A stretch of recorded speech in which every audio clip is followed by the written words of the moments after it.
தனு, எனக்கு புரியுது நீ இந்த குழந்தைய சுமக்கணும்னு நினைக்கிற.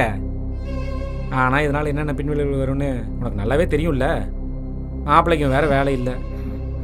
உன்னால் கையில் எதுவுமே இல்லாமல் வாழ்ந்து கட்டிட முடியும்னு நினைக்கிறியா என்ன? பிரதர், இதெல்லாம் நான் ஏற்கனவே அவளுக்கு சொல்லியாச்சு. நீங்கள் ஒன்றும் புதுசாக சொல்லி புரிய வைக்க வேண்டாம். நீங்கள் வந்த வேலையை மட்டும் பார்த்துட்டு போங்க.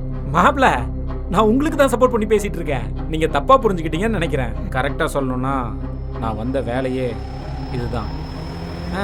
தனுக்கு வேலை வாங்கி தருது. இல்லை மாமா, என் குழந்தைய பற்றி யாரும் எதுவும் பேச வேணாம். அது என்னோட பிரச்சனை. இப்போதைக்கு எனக்கு ஒரு நல்ல ஜாப் மட்டும் ரெஃபர் பண்ணுங்க. நீ உன் மனசு சொல்கிறத கேட்குற, ஆனால் மாப்பிள்ள அவர் மூளை சொல்கிறத சொல்கிறாரு. பிரச்சனை குழந்தை இல்லை.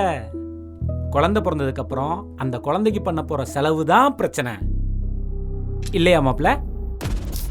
வேலைக்கு போகிற நானே தள்ளி போட்டிருக்கேன். வேலை இல்லாத மாப்பிள்ள வேற என்ன பண்ணுவார்? மாமா ப்ளீஸ், இந்த பிரச்சனை இதோட விடுங்க. கொஞ்ச நாள் வெயிட் பண்ணுங்க. சரி, சில நேரங்களில் அனைவருக்கும் சிறந்த விஷயம் நேரம் சரியாகும் வரை காத்திருப்பதே. நீங்கள் தயாராக இல்லாத ஒரு விஷயத்துக்கு நீங்கள் அவசரப்பட தேவையே இல்லை. தனு, நான் சொல்கிறத நம்பு.